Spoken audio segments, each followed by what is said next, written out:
Heute bei den Late News hat eine Frau in New York die Polizei gerufen, weil sie beim Baden in der Elbe ein Krokodil sah. Die Polizei rückte sofort mit Sumpfbooten aus und mehrere berühmte amerikanische Crocodile Hunter kamen ebenfalls sofort an. Nur fand die Polizei das Krokodil dann doch recht schnell. Denn dieses war nur ein 40 cm großes, aufblasbares Krokodil, das im Wasser vergessen wurde. Die berühmten amerikanischen Crocodile Hunter störte das weniger, denn sie machten nun Jagd auf die Frau. Noch mehr gleich bei den News.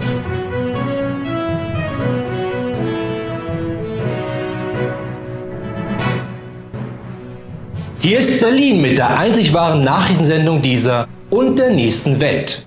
Das sind die Late News, denn alles andere da draußen sind nur Fake News. Natürlich auch heute Abend wieder mit mir, Florian Strehlertz, bekannt aus unzähligen Drohmails, die ich an die NSU 2.0 geschickt habe. Diese kleinen Pisser. Außerdem, falls du glaubst, genauso cool zu sein wie ich, dann hau mit der Faust auf den Abo-Button und die Glocke, denn nur so haben wir die Chance, das ARD Morgenmagazin auch quotentechnisch weiter abzuhängen. Natürlich bin ich heute wieder nicht alleine im Studio, sondern auch dieses Mal werde ich unterstützt von den einzigartigen Lately News Korrespondenten aus allen Ecken der Welt. Ob aus New York, Sydney, Bielefeld oder aus Cape Canaveral, wo die NASA weiterhin Raketen mit dem Blut von Einhörnern antreibt. Außerdem gibt es nachher die einzig wahre Videospielkritik zum neuen Marvel's Avengers, einem Action-Adventure-Spiel aus der Welt der Marvel-Helden, dessen größte Stärke es ist, ein Action-Adventure-Spiel zu sein aus der Welt der Marvel-Helden. Wer wollte sich nicht schon einmal den Traum erfüllen und endlich Iron Man zu sein? Also jetzt tot. Das schnellste Game Over der Videospielgeschichte, 70 sehr gut investierte Euro. Aber kommen wir zuvor erst einmal zu den wichtigsten Nachrichten der Woche und fangen an mit Berlin. Es gibt vermutlich keine Autospur, die mehr zum Rasen einlädt, als in Berlin die Busspur. Okay, vielleicht noch die Rettungsgasse auf der Stadtautobahn.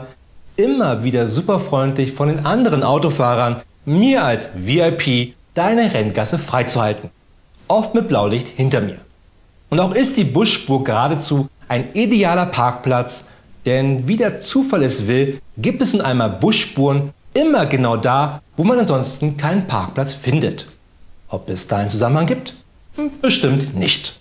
Um dem Falschparken etwas entgegenzusetzen, planen die Berliner Verkehrsbetriebe einen eigenen Abschleppdienst, der zeitnah sämtliche Falschparker von den Busspuren, Haltestellen und Schienen abschleppen soll.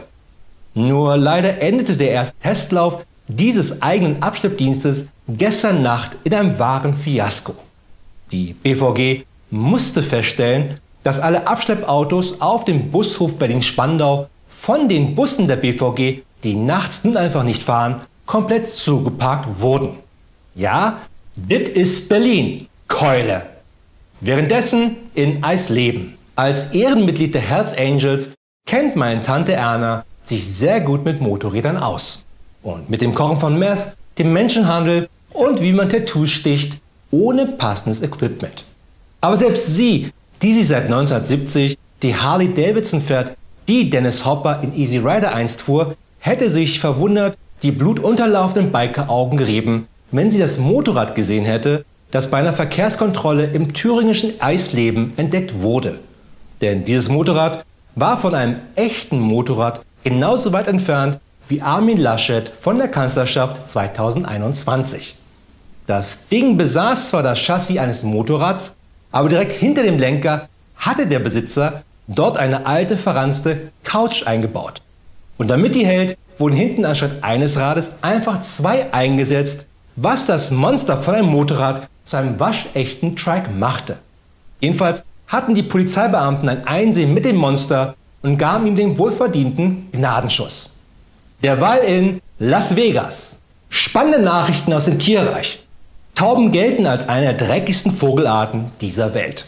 Nicht nur dank ihres losen Mundwerkes, sondern auch weil sie fast jeden immer nur die Kralle zeigen, der sie darauf hinweist, nicht auf alles zu kacken. Jedoch gibt es seit einiger Zeit ein Mysterium in Las Vegas. Und das ist nicht etwa, dass die Bank immer gewinnt, sondern dort wurden immer häufiger Tauben gesehen, die kleine Cowboyhüte auf ihren Köpfen trugen. Nach Rücksprache mit der Lately News Veterinärin Tanja Turteltaube wurde mir bestätigt, dass mein Drogentest positiv war. Yes! Und dass es nicht normal ist, dass Tauben Cowboyhüte tragen. Sicherlich gab es mal die eine oder andere Taube, die mit einem kleinen Bierhut gesehen wurde, aber noch nie mit Cowboyhüten. Die Polizei in Las Vegas hat des Weiteren alle Waffenläden der Stadt geschlossen, denn bis eine Taube auch noch einen kleinen Revolvergürtel trägt, sei es Experten nach nur ein kleiner Schritt. Noch zum Abschluss die Lately News Videospielkritik der Woche. Mit dem neuen Marvel's Avengers für alle aktuellen Konsolen wie dem Rolled Video Color. Außerdem hat sich gezeigt, dass das Failing Marvel's Avengers nur vollgestopft ist mit Fake Bugs. Wer würde nicht einmal gerne die Geschicke der Avengers selber steuern? Anstatt immer wieder gegen die ewig gleichen Bösewichte zu kämpfen, einmal den normalen Alltag der Avengers zu erleben. Sei es als Hulk wegen der Steuererklärung der Avengers ganz grün vor Wut zu werden, weil keiner vorher die Rechnung ordentlich abgeheftet hatte. Oder mal mit Captain America einen Hundgassi zu führen. Nur um danach mit Hulk den Müll ordentlich zu trennen, was Hulk echt an die Grenze bringt, weil Iron Man nie seinen Joghurt richtig trennt.